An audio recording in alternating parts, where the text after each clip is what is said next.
Boa tarde. Me ouvem? Olá.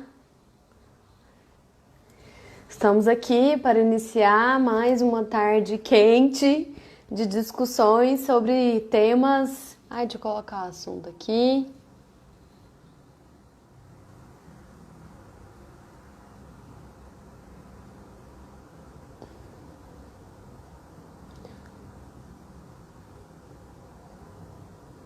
Vacinas.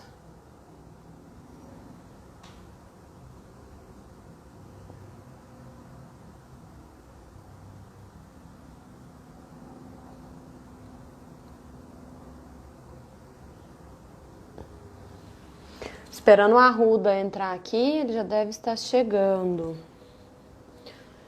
Chegando, digitalmente chegando, né? Porque agora a gente se locomove literalmente, digitalmente. A Arruda já chegou aqui.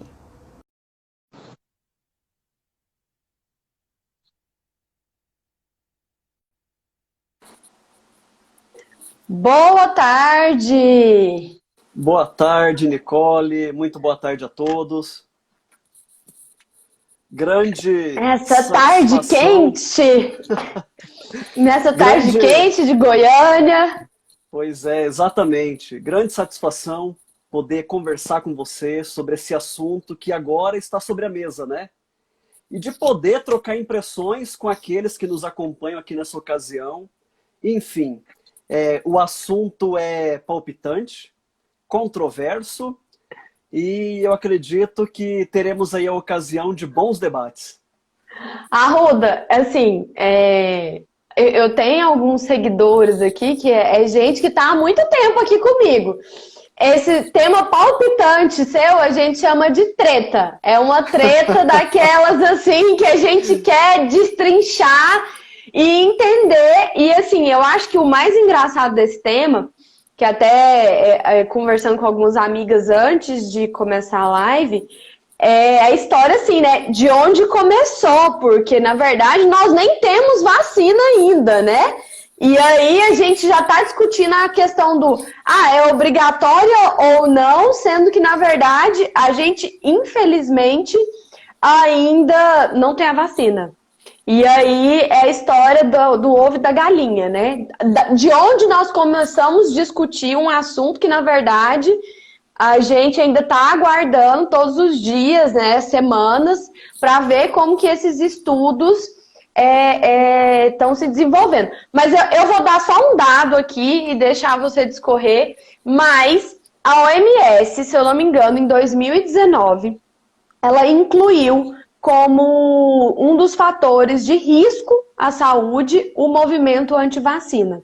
Porque em 2019 a gente viu doenças que já estavam assim absolutamente controladas surgirem novamente em decorrência do movimento anti-vacina, e eu brinco que é por conta, na verdade, do movimento anti-vacina e do WhatsApp. Porque antes o movimento anti-vacina, ele não tinha alcance. E agora essas coisas, né, de vacina isso, a vacina aquilo, ela viraliza e as pessoas começam a questionar questões que, na verdade, há pelo menos décadas a gente vem trabalhando com uma visão mais científica, técnica, né? E aí chegamos, o ano é 2020, estamos questionando as vacinas. E aí? O que faremos? Exatamente, exatamente. Pessoal, muito boa tarde a todos uma vez mais. Me parece, Nicole, antes de mais nada, que esse assunto encontra-se aí bastante em evidência por duas razões fundamentais. Primeiro, por conta dos estudos e especulações acerca de uma vacina contra a Covid-19 e as repercussões que decorrem de uma suposta vacina russa que já está em produção, e somado a isso, declarações de autoridades públicas do governo federal com relação à vacinação ou não, ser obrigatório ou não, e paralelamente a isso, também algo recente, da semana passada, que foi o Supremo Tribunal Federal ter selecionado um recurso extraordinário para ser julgado em sede de repercussão geral. E nesse julgamento, o Supremo vai então analisar o caso, um caso que se passou no estado de São Paulo, em que o Ministério Público de São Paulo ajuizou ação civil contra os pais de uma criança que se recusavam e que se recusam a realizar no menor de idade vacinas obrigatórias ao fundamento de convicções pessoais, filosóficas e morais. No caso concreto, os pais são adeptos da filosofia vegana e se recusam a adotar mecanismos invasivos de tutela da saúde. Então, são esses dois fundamentos. E para a gente começar, portanto, a nossa conversa, nosso bate-papo aqui, nossa troca de impressões, eu penso que tenhamos de fazer esse recorte. De um lado, analisar a situação que envolve adultos, ou seja, pessoas maiores, capazes e responsáveis, aptas a uma tomada de decisão no que diz respeito à sua vida pessoal, e no outro caso, a situação que envolve menores de idade, crianças e adolescentes que, enfim, cujas decisões fundamentais de sua vida são tomadas por pais ou responsáveis. Então, para a gente começar, seria esse o recorte. E o interessante é lembrar que a criança ou adolescente, na maioria das vezes, eles ainda nem têm as convicções formadas. Então, quando o pai ou a mãe decide com base na convicção dele, você não tem como prever se aquela criança, quando tiver 18 anos, obrigatoriamente vai ter a mesma convicção. Ela pode ser uma pessoa que toma remédio, quer vacina, tem uma religião diferente, entende que hábitos de saúde diferentes são adequados para si, enquanto os pais entendiam de outra forma. Então, eu acho que essa discussão ela começa no Brasil em um momento em que a figura da autonomia da vontade também vem com a pandemia. Eu, como acompanho muito essa questão da saúde, e principalmente de pacientes e tudo mais, a pandemia ela foi evoluindo assim. Eu comecei fazendo termos de acompanhamento de pacientes, depois termos de pacientes COVID, depois termos de pacientes que se recusavam a um determinado tratamento, e eu cheguei num ponto de termos de paciente que se recusava a ir para UTI. Mesmo correndo risco de vida, correndo risco de ter sequelas neurológicas e etc. E esse é um exercício da autonomia da vontade, que no Brasil é muito, vamos dizer assim, restrita. Porque se a gente for analisar o que a gente tem de legislação e de julgados, o valor maior no Brasil é a vida. Então, entre a vida e a autonomia, vai se preservar a vida, ainda que você queira dispor dela, porque, em tese, você não tem essa autonomia para dispor. Eu acho que é um debate que vai se prolongar ao longo dos anos, mas que a gente ainda discute com com muitas paixões, Porque a gente discute muito do ponto de vista religioso, muito do ponto de vista emocional, é minha família, é uma pessoa que eu amo, é uma pessoa que eu gosto muito. E a gente ainda não conseguiu chegar naqueles argumentos do tipo, vale a pena prolongar a vida se a pessoa está sofrendo, se não há perspectiva de melhora, e etc. E aí é engraçado que a gente está fazendo o caminho inverso na questão das vacinas, Porque a gente está dispensando um argumento técnico para utilizar argumentos do tipo, são minhas convicções, E o risco de contágio? E o impacto que agora a gente sabe qual é o impacto de uma pandemia, Mas o impacto que uma epidemia, uma pandemia tem em uma economia local. Isso a gente está deixando de lado quando a gente começa a questionar que, não vamos então vacinar. Mas Só para não perder a conexão, é muito interessante você ter falado sobre essa repercussão geral, que é um julgado que está nas cortes superiores, justamente para haver uma decisão que tenha impacto sobre todas as demais. Por quê? Porque mostra que não é um movimento de agora, apesar de já estarmos falando da pandemia, mas acredito que esse movimento anti-vacina, ele começa, já tem pelo menos uns 3, 4 anos a fazer um certo barulho. Tanto é que agora a gente já está até com uma repercussão geral. Exatamente. Por isso, a pergunta fundamental que se coloca é: quais os limites da autonomia privada contra imposições estatais? Bom, e aqui, longe de querer externar opinião pessoal, considerações de ordem íntima, eu vou procurar realizar uma análise jurídica acerca desta questão. E eu começo já, Nicole, falando que temos lei federal de caráter nacional, que é a Lei 13.979 de 2020, a chamada Lei Coronavírus, e é um ato legal que estabelece a compulsoriedade de vacinas para o enfrentamento à pandemia da Covid-19. Ou seja, não é opinião pessoal de um médico ou de uma autoridade pública, é determinação legal, tem força cogente, de modo que a autoridade sanitária, servindo-se dessa faculdade, pode então, conforme o caso, determinar a realização compulsória, obrigatória, de vacinação. Então, sob este aspecto, a autonomia da vontade resta flagrantemente limitada, porque uma escolha democrática feita pelo Congresso Nacional já restou realizada, né? Esse é o primeiro ponto.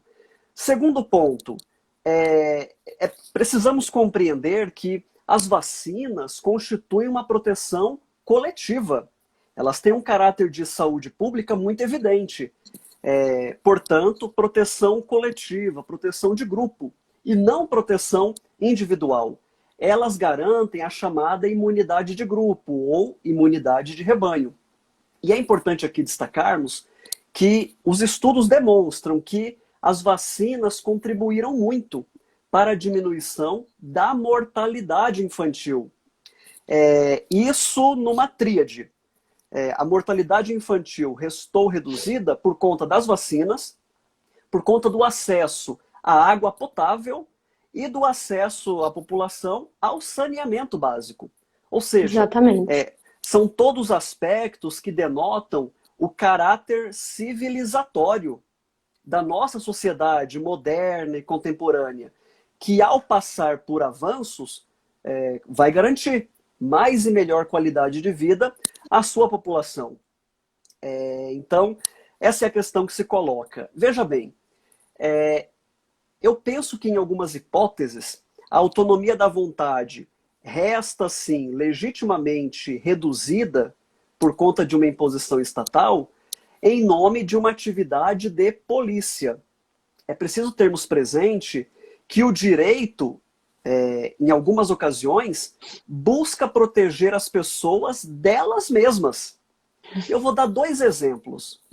Quando normas de trânsito impõem a obrigatoriedade do uso de capacetes, ou quando leis de trânsito fixam a obrigação do uso de cinto de segurança, a finalidade da norma é de conferir proteção individual àquele que se serve de um veículo automotor.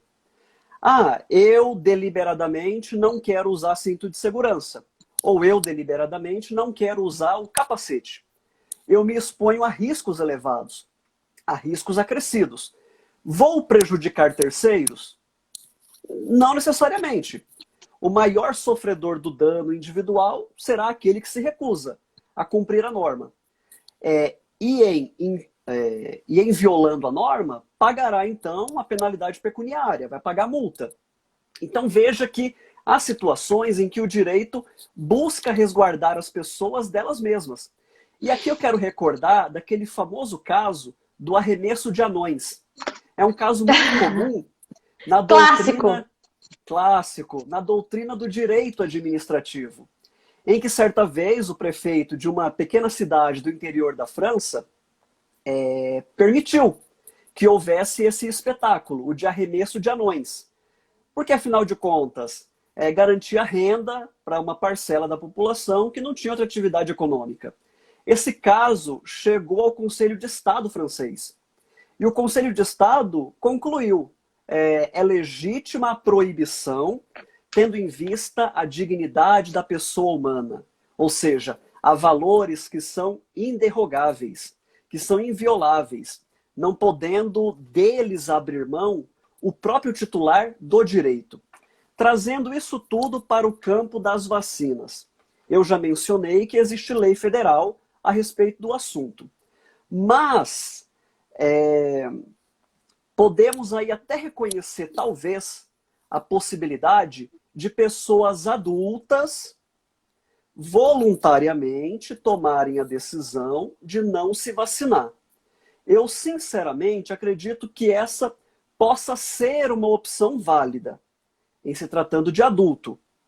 E aí podemos pensar na hipótese de fixação de uma pena, de uma multa pecuniária, de uma multa administrativa àquele que se recusa a se vacinar. Quando tivermos, por exemplo, uma vacina contra o coronavírus, contra a Covid-19, em havendo a imunização de grande parte da população, aquele que eventualmente se recusar a se vacinar, ele talvez, aqui é mera especulação, talvez não cause tantos danos a terceiros. Agora, em se tratando de vacinação de menores de idade, crianças e adolescentes, a meu ver, a Constituição Federal e as leis vigentes no país autorizam compulsoriamente a vacinação a despeito de uma vontade contrária dos pais irresponsáveis. Eu concordo que cabe aos pais ou encarregados da educação decidir o que é melhor para a criança ou adolescente. No entanto, cabe à comunidade, através do Estado, defender o interesse superior da criança. E isso para além de quaisquer convicções morais, filosóficas, religiosas, convicções de vida, de um modo geral. E aí, eu procuro fazer um paralelo com a questão da transfusão de sangue em testemunhas de Jeová. Só para trazer um dado aqui interessante, a Procuradoria-Geral da República ajuizou uma ADPF, uma arguição de descumprimento de preceito fundamental, no Supremo Tribunal Federal, visando assegurar às pessoas que professam essa religião, ou seja, as testemunhas de Jeová, maiores de idade e capazes, o direito a não se submeterem a tais transfusões de sangue, a tais tratamentos, por motivo de convicção pessoal. Veja, o Procurador-Geral da República defendendo aí um direito que envolve a autonomia pessoal. Mas a gente tem vários julgados díspares com relação a essa questão da transfusão de sangue. Sim. Porque acaba que os tribunais julgam conforme as suas convicções, e isso acontece desde grandes metrópoles com uma concepção mais avançada de autonomia da vontade, até lá nas pequenas cidades em que o juiz entende que o fulano, que é o amigo dele, que ele tem uma proximidade, que ele pensa, né, tem até uma vinculação enquanto pessoa. Não, né? Como eu vou permitir que a pessoa deixe de utilizar todos os recursos que são existentes para poder, pela manutenção da vida dela, né? E aí, só para não perder, porque eu fui anotando aqui, você falou do arremesso de anão, e eu acho muito interessante, porque principalmente quando a gente está falando sobre um país em que a gente tem um sistema único de saúde, o trânsito no Brasil, hoje até que não, porque a gente teve uma redução significativa dos acidentes de trânsito em decorrência da diminuição do trânsito mesmo, né, da quantidade de carros trafegando, mas o trânsito no Brasil, ele mata e faz com que as pessoas se tornem incapazes em uma proporção de guerra. Então, a gente tem uma onerosidade em decorrência desses acidentes que ela é absolutamente exacerbada por uma falta de autotutela das pessoas pensarem, poxa, eu posso morrer, para que eu vou infringir esse limite de velocidade, fazer essa ultrapassagem indevida? Então, a gente tem esse impacto Só um parênteses. E se não chega a óbito, vai onerar os sistemas de previdência. Com a incapacidade da pessoa, com a invalidez, onerando aí os regimes de previdência. Então, há um fundamento por trás da obrigação de usar cinto de segurança e capacete, que é... limite de velocidade. Exatamente. Então, Nicole, como eu dizia, né, fazendo esse paralelo com as testemunhas de Jeová, tal qual a Procuradoria-Geral da República, eu tendo a reconhecer que é de se garantir essa autonomia da vontade da pessoa maior e capaz, que professa essa religião, em não querer se submeter à transfusão de sangue. E por quê? Porque para essas pessoas, aceitar esse tipo de tratamento segundo a religião torna o seguidor impuro e indigno do reino de Deus. Exatamente. Essa é uma crença religiosa fortíssima, que, concordando ou não, o Estado tem de respeitar. Isso é preceito constitucional, isso é garantia individual, disposta na Constituição. De modo que a recusa nestes casos não significa propriamente que o sujeito deseje a morte ou tenha algum desprezo pela vida. Absolutamente. Até porque essas pessoas, elas buscam meios alternativos, meios terapêuticos alternativos, para não se submeterem às transfusões de sangue. E na impossibilidade de um tratamento alternativo, elas preferem se resignar com a falta de tratamento, e a possibilidade da morte não é algo que as angustia, muito pelo contrário, angustiaria muito mais caso houvesse violação de suas convicções religiosas e pessoais. Então, com relação à pessoa adulta, maior e capaz, ok.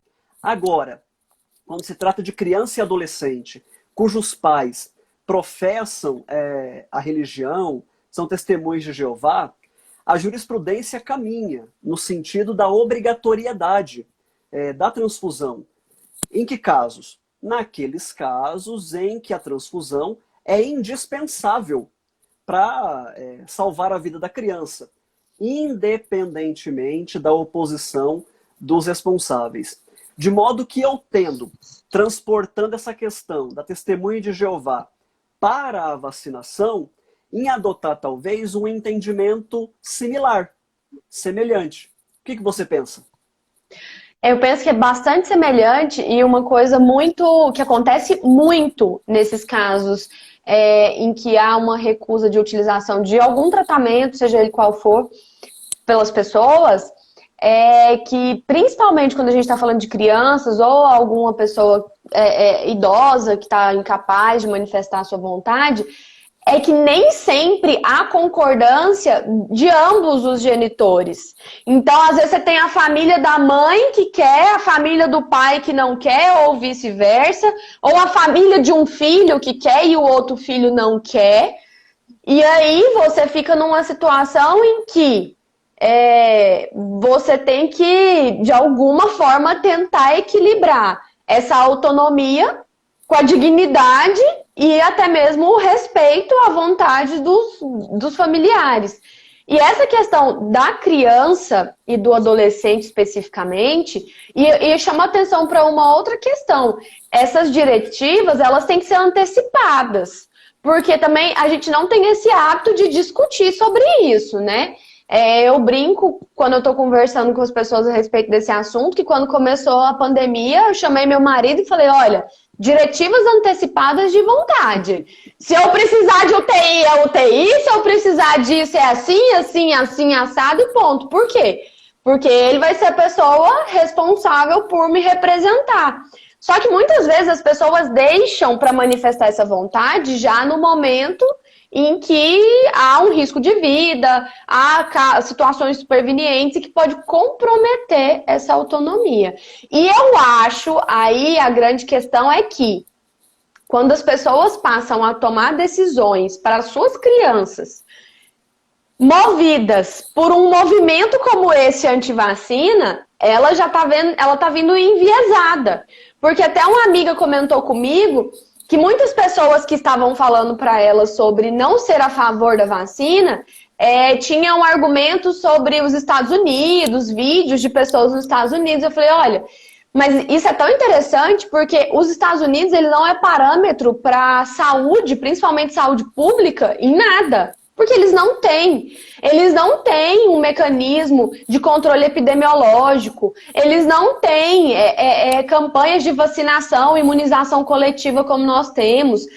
O Brasil ele é uma referência no sistema de imunização coletiva. Por quê? Porque o SUS faz isso há 30 anos. Então, assim, além do que a gente tem, por exemplo, o Instituto Butantan mesmo, institutos que antes mesmo da concepção do SUS já trabalhavam nessa frente, por quê? Porque era necessário. Nós somos um país tropical, com várias endemias, e endemias regionalizadas.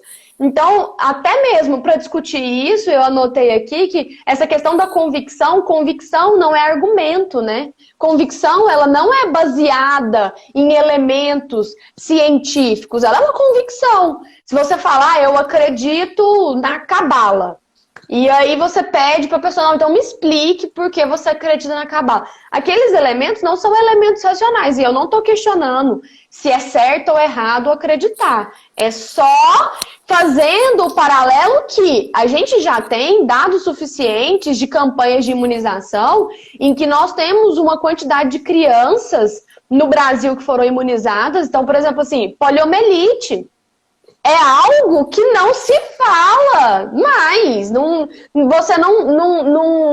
é algo que nem se cogita, né? A criança fala, criança com poliomielite. Por quê? Porque a gente já tem uma campanha extensiva de vacinação. Então a gente tem números. E aí a gente vai debater números, autonomia e outra coisa. Quando a criança sofre um dano, adoece, precisa de terapias, quem vai custear isso? Quem vai tutelar essa criança? Porque inclusive acontece quando os pais abandonam essa criança que precisa de um tratamento específico. Ela se torna responsabilidade do Estado. Então, você permitir que o Estado seja omisso na imposição quanto à vacinação para depois que ele tenha que assumir aquela criança já numa situação ainda mais vulnerável, é muito cruel. Chega a ser crueldade, porque ela nem teve a opção de escolher.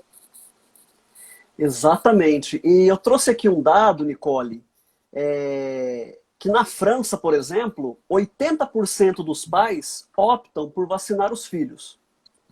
E 20% mostram-se francamente contrários às injeções preventivas, às vacinas. Eu estou utilizando a França como exemplo porque é um país desenvolvido, um país de primeiro mundo. Na França, e que tem um sistema de saúde muito similar ao nosso, né? Um sistema de saúde universal. Isso é bastante característico dos países europeus continentais. Na França, por exemplo, a recusa de pais e tutores em vacinar os filhos, por exemplo, dá ensejo a uma pena de 6 meses de prisão e a uma multa de 3.750 euros. Com proibição, além disso, a que a criança frequente creches e escolas, que podem exigir aí o cartão de vacinação da criança, o cartão de vacinação do menor. Um outro ponto, Nicole, que eu queria trazer, você falava há pouco sobre liberdade de crença e convicção. Eu acho importante dizermos aqui que a liberdade de crença existe exatamente para resguardar convicções heterodoxas. Ou seja, convicções não convencionais. Eu posso acreditar na fada do dente. O problema é meu. É a minha convicção, é a minha crença pessoal. E para isso, então, a Constituição, no artigo 5º, inciso 4º, garante, dá ao indivíduo essa liberdade de crença e convicção.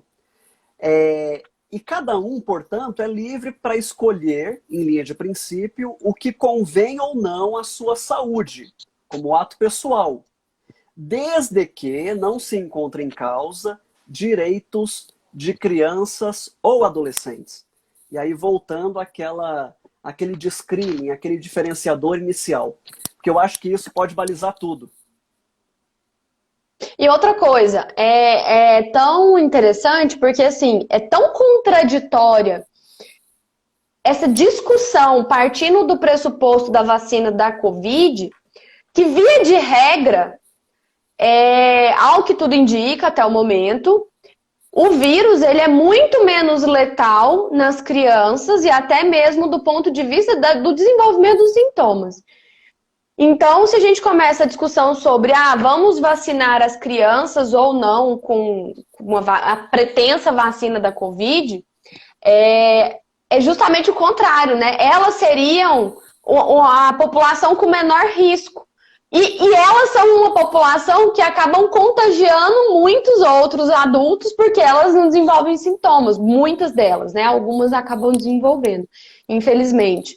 E a grande questão para mim sobre essa história da vacinação é muito uma coisa de que parece que é assim, as pessoas esqueceram que essas doenças que são transmitidas por vírus que tem vacina existem.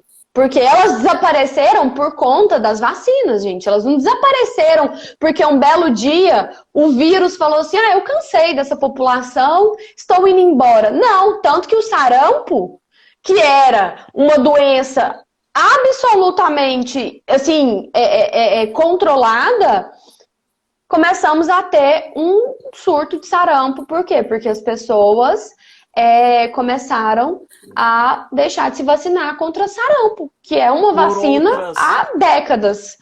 Por outras palavras, as vacinas têm sido vítimas do seu próprio sucesso.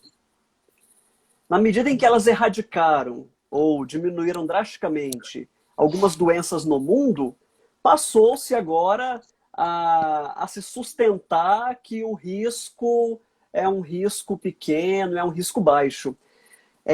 Eu até encontrei aqui um dado também interessante, Nicole, no sentido de que na Nigéria, por exemplo, em 2003, norte da Nigéria, os imãs mais radicais decidiram que a vacina contra pólio fazia parte de uma conspiração norte-americana para espalhar a AIDS pelo mundo e esterilizar as mulheres islâmicas. A vacina foi proibida naquele país, pelos seus chefes maiores, pelos imãs, e um surto de poliomielite espalhou-se pela Nigéria e países vizinhos. Ou seja, eu digo aqui que parece haver uma certa tendência de sociedades que atingiram aí um razoável grau de conforto e segurança para ignorarem riscos. Riscos que parecem pertencer ao passado. E que, como você bem disse há pouco, o sarampo é prova cabal disso. De que riscos que pareciam não mais existirem, voltam e podem voltar, causando agravos severos à saúde da população.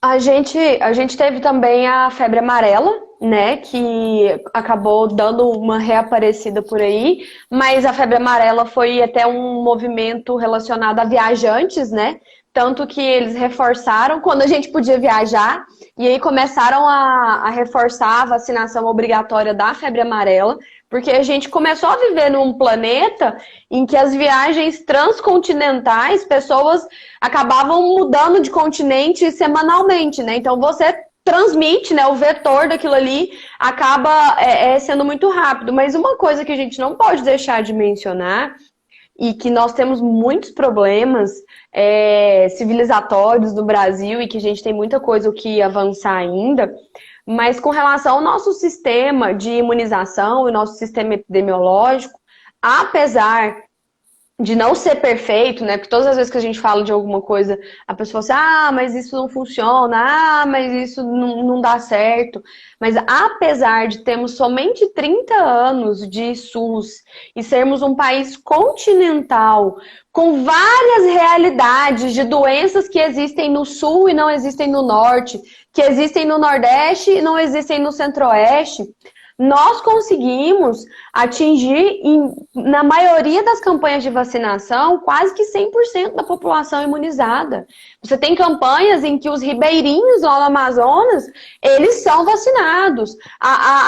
O programa de saúde da família, ele leva vacina àquelas casas que estão lá nos rincões, em que as pessoas não têm transporte para irem se vacinar. Então, assim... apesar de toda essa discussão, aí até me perguntaram, tipo, mas você se vacinaria? Eu afirmo categoricamente, sendo registrado pela Anvisa, que é um dos órgãos de verificação mais criteriosos do mundo. Gente, o processo de aceitação de um medicamento e autorização de disponibilização para comércio de um medicamento no Brasil é um ato heróico, porque são tantas fases. Tem uma questão de burocracia que precisa ser melhorada, mas é um procedimento muito sério, né? De muitos testes. Embora na esteja pandemia, sendo o processo de acelerado. registro tenha sido flexibilizado. O que é Sim. bom, né? Dadas as circunstâncias. Sim. E sabe o que é engraçado? Aí fazendo uma crítica. Porque tudo a gente fala que os Estados Unidos os Estados Unidos é bom, os Estados Unidos é referência nesses procedimentos céleres. Eles fazem as coisas de uma forma muito mais acelerada. Até mesmo o registro de fármacos, o registro de patentes. Tanto que a gente tem um problema de medicamentos que muitas vezes são desenvolvidos no Brasil e são registrados nos Estados Unidos. Por quê? Porque sai mais rápido o registro lá e a gente acaba tendo que pagar mais caro, porque mesmo o medicamento tendo sido desenvolvido aqui, o que acontece? Ele é registrado lá fora. Porque eles registram lá fora para proteger essa propriedade intelectual e a gente acaba pagando um medicamento importado. Então, assim, a gente fica fazendo 2 pesos, 2 medidas. Não, nós estamos sendo rápidos aqui na nossa produção científica, então tá ruim. Mas se os Estados Unidos forem rápidos, eles estão ok, porque eles são os Estados Unidos. Então, assim, há uma flexibilização com certeza, mas o que não foi alterado por essa pandemia? E aí a reflexão, ok, tá bom, então eu não vou tomar a vacina. Aí eu fico me questionando, até um questionamento particular. Tá bom, a pessoa não quer tomar a vacina, mas a pessoa que passou a não se proteger mais, não tá saindo e etc. Já tá saindo e etc. Qual o risco maior? Tomar a vacina que tem as cepas enfraquecidas e etc., que é todo o processo da vacina, ou se expor ao contágio direto com um potencial vetor que esteja com uma carga viral alta ali? Nesse ponto, a questão se torna mais complicada, mais difícil, em razão dos fundamentos que alguns adotam para a não vacinação. E eu fui atrás, para entender qual a razão para a pessoa se negar a se vacinar. E eu descobri, Nicole, que há uma tese. A tese de que o alumínio utilizado nas vacinas, os sais de alumínio, eles passam pelo sangue e são apenas parcialmente eliminados. O resto desses sais de alumínio se acumularia nos tecidos. Além disso, o formaldeído, que é uma substância utilizada nas vacinas, seria considerada substância cancerígena. O fenoxietanol, como conservante, é proibido em produtos cosméticos, no entanto, integra boa parte das vacinas. Além disso, os que são contra as vacinas afirmam que elas enfraquecem o sistema imunológico, que as crianças vacinadas têm metade das alergias do que as não vacinadas, têm metade das alergias do que as vacinadas, significativamente menos asma ou bronquite crônica, Isso sem mencionar os casos de esclerose múltipla. Ou seja, quem se nega se arvora nesses fundamentos, que, certos ou não, são fundamentos também prezáveis. Mas o que vale perguntar é o seguinte: será que em pleno século XXI são ainda aceitáveis técnicas e conhecimentos que parecem remontar à época do Pasteur, Louis Pasteur, né? Quando, enfim, despontava na ciência, parece que estamos fazendo um regresso com conhecimentos científicos de outrora. Ou seja, parece-me não ser aceitável na atualidade, em razão do conhecimento adquirido em imunologia e vírus, que a gente remonte a períodos pretéritos, pré-civilizatórios até. Acho que essa é uma questão importante, né? É engraçado, a Lara deixou um comentário aqui, ó. Uma das justificativas também é acreditar que o corpo consegue lidar com tudo. Eu acredito muito nisso, mas confesso que não tenho coragem de não vacinar. Então, eu até acho que existem alguns seres humanos que têm um sistema imunológico, e Darwin, né, vai comprovar que existem alguns seres humanos que realmente vão ser mais fortes do que os demais. E as vacinas, o que elas fazem é equiparar, né? Fazer com que a seleção natural, que eliminaria vários desses seres humanos, deixem de ser eliminados. Essa é a minha concepção, porque senão as vacinas não funcionariam. Agora, uma outra questão, você falou do Pasteur, e eu me lembrei da revolta da vacina, né? Porque o Brasil tem um episódio que todo mundo estuda, né, ali no ensino médio, sobre a revolta... 1904, Rio de Janeiro. Parece e nós estamos... Exatamente. Então, assim, há 100 anos, né, 100 anos se questionava a eficácia de uma vacina. Então, assim... Talvez há 100 anos se questionar uma vacina fosse algo minimamente razoável. Agora, questionar uma vacina a essa altura do campeonato, e óbvio que a gente vai ter questionamentos com relação à vacina da Covid, mas lembrando que a nossa discussão não é apenas sobre a vacina da Covid, porque a gente já falou de vacina de febre amarela, de poliomielite, que são vacinas comprovadamente eficazes. Então, assim, se a discussão fosse só a questão da vacina da Covid, que a gente ainda nem tem para falar, não, então vamos debater se a gente toma ou não, porque na verdade a gente ainda nem tem, seria talvez um recorte minimamente razoável, mas esse movimento de vacinação, ele é questionado para vacinas que estão mais do que comprovadas a eficácia. E lembrando que atualmente no Brasil temos 8 vacinas obrigatórias. Eu até anotei aqui a BCG, que combate a tuberculose, a tetravalente, difteria, tétano, coqueluche e meningite, a hepatite B, a pneumocócica, a poliomielite, a meningocócica e a tríplice viral.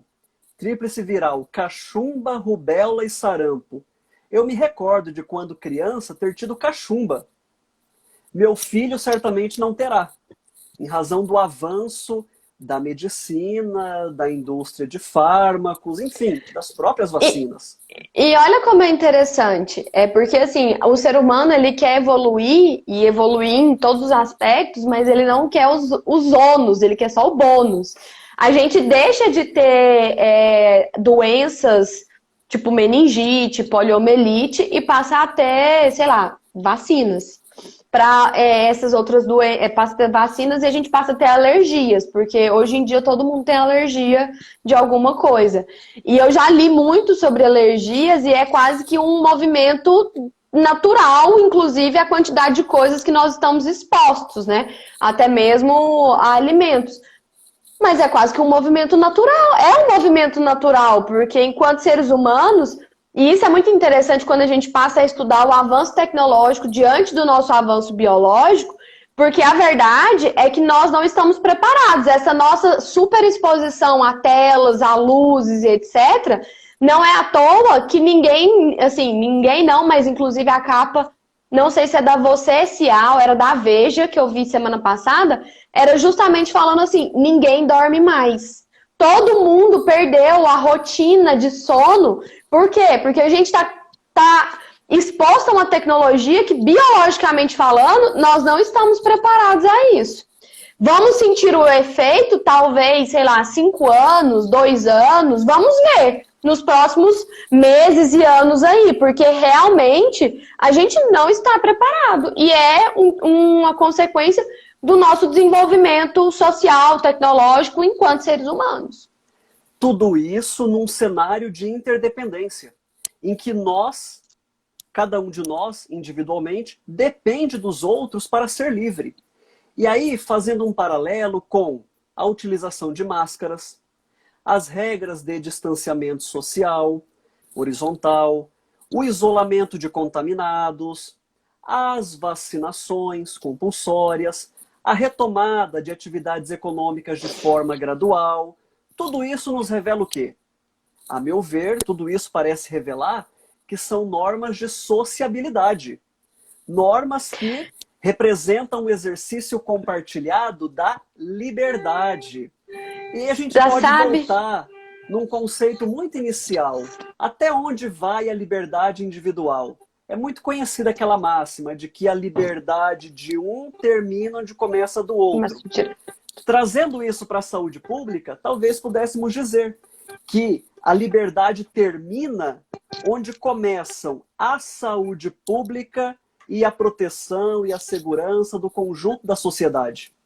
Você sabe que eu tive a minha última aula que eu tive com uma professora incrível, e aí ela falando que uma determinada socióloga, eu esqueci o nome dela, mas perguntaram a ela qual foi a primeira evidência de existência da civilização, né? Dos seres humanos enquanto civilização.